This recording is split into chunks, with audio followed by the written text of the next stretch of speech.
6 p.m. Pakistan Standard Time. Assalamu alaikum. This is Radio Pakistan. The news read by Farzana Khan. First, the headlines. Prime Minister has appealed to the people to support government for rehabilitation of flood victims. Finance Minister has asked relevant authorities to devise a robust and proactive roadmap to curb cross-border smuggling to bring economic and financial stability in the country. Law Minister has called for joint action by SCO member states to ensure rule of law for peaceful and stable region. Foreign Minister during his visit to Singapore has highlighted the achievements and huge potential in IT sector in Pakistan. All Parties Hurriyat Conference has strongly condemned upsurge in systematic genocide and denial of religious and political rights by Indian troops in Indian illegally occupied Jammu and Kashmir. And in the second cricket test in Bulletin against England, Pakistan in their first innings were 107 for 2 at stumps today. And now the news in detail. Prime Minister Shahbaz Sharif has appealed to the people to support government which is working on priority basis to rehabilitate the flood victims. In a tweet today, he said winter season has added to the miseries of flood-hit people and providing shelter to them has become a huge challenge. The Prime Minister said we must not leave our sisters, brothers, children and elders alone in this difficult time. He thanked Menzies Aviation Group and Sparks Group for their donation of 100 houses for the victims in Tank. Finance Minister Ishaq Dar has asked the relevant authorities to devise a robust and proactive roadmap to curb the cross-border smuggling of various items in order to bring economic and financial stability in the country. Chairing an inter-ministerial meeting on economic situation in Islamabad today, he stressed for coordination amongst all necessary platforms for this purpose. The meeting reviewed economic situation and discussed measures to strengthen anti-smuggling regime. The participants appreciated the Finance Minister for taking appropriate and active measures to tackle current economic situation and ensured their support for ensuring smooth and sustainable growth. Minister for Law and Justice Azam Nazir Tarar has called for joint action by Shanghai Cooperation Organization member states to ensure rule of law for a peaceful, stable and prosperous region. He was addressing 9th Ministers of Justice meeting of the SCO held virtually in Islamabad today. The minister said adherence to the principles of supremacy of law and accountability is inevitable for sustainable economic growth. He said Pakistan remains committed to uphold the shared objectives of SCO for promotion of cooperation in the field of law and justice. Azam Nazir Tarar said Pakistan is also determined to achieve the objectives of the SCO development strategy until 2023, including strengthening of regional and bilateral cooperation.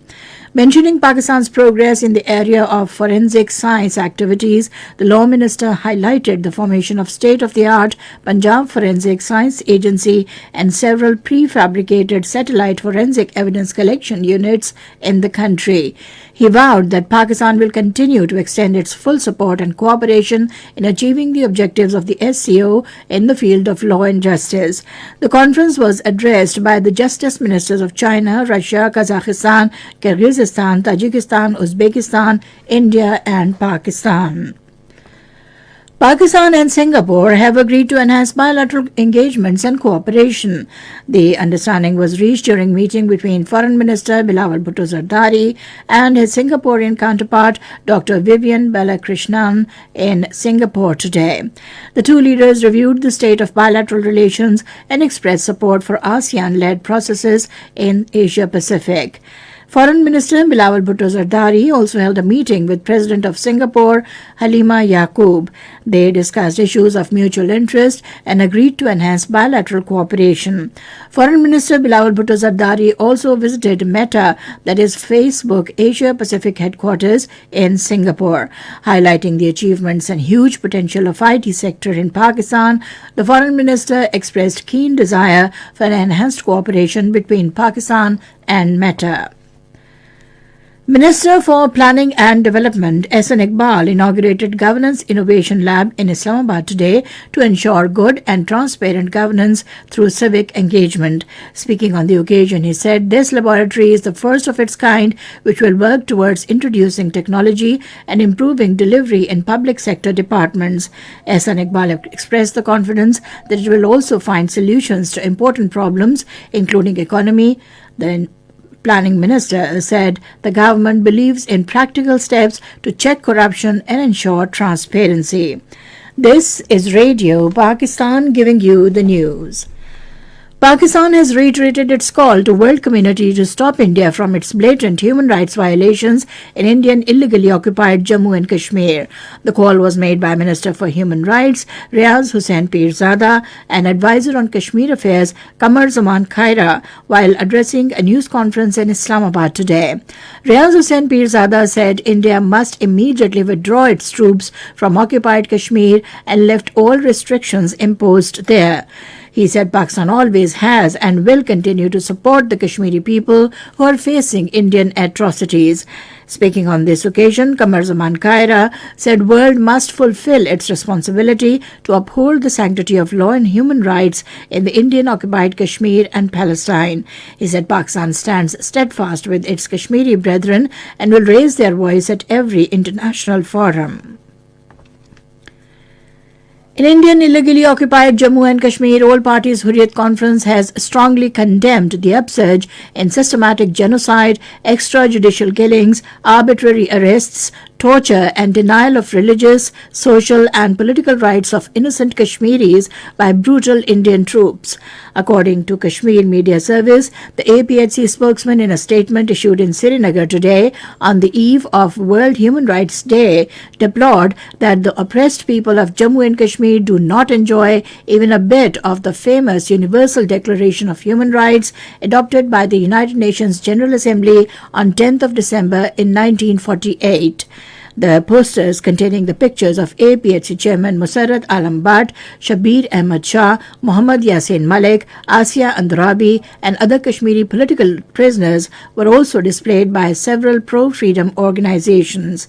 Illegally detained human rights defender Muhammad Ehsan Antu, in a message from Jammu's Kot Balwal jail, appealed to the world community to take cognizance of grave human rights abuses being perpetrated by Indian troops in the occupied territory. Britain has announced sanctions against 30 people, including Russian and Iranian officials responsible for acts of torture, sexual violence, and the violent repression of street protests. British Foreign Secretary James Cleverly said in a statement today that our sanctions go further to expose those behind the heinous violations of our fundamental rights.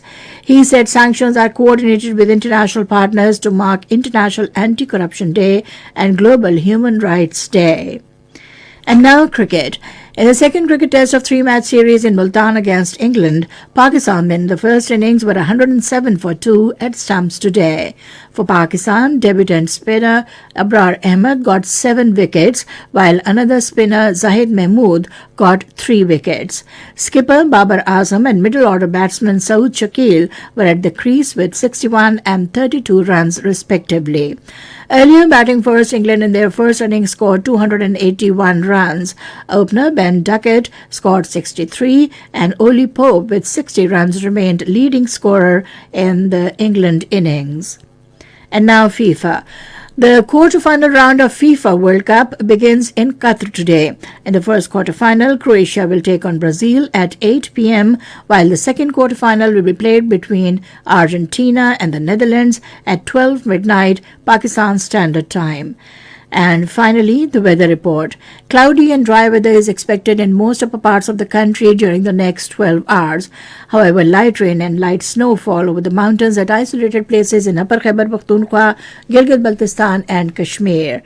Foggy conditions are likely to persist over plain areas of Punjab, Upper Sindh and Khyber Pakhtunkhwa during night and morning hours. And with that, we come to the end of the news. For more news and analyses, log in to our website radio.gov.pk and also watch live video streaming of our bulletins on the link facebook.com/Radio Pakistan News Official.